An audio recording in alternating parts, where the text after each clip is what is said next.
Мамо, изкарах двойка по математика. Ще ме набиеш ли?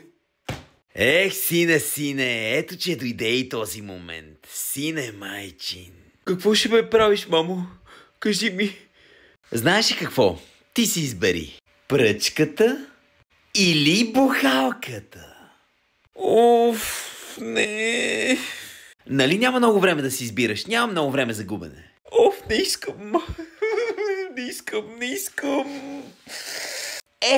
То и аз не искам да ми носиш двойки в къщата, ама ми ги носиш. Така че избирай по-бързо. Оф, добре, дай да видя пръчката. Помисли си добре, с пръчка боли бая. Може ли да видя и бухалката? Ето. Ай сега ми ги върни да те набия. Какво правиш? Хайде, върни ми ги.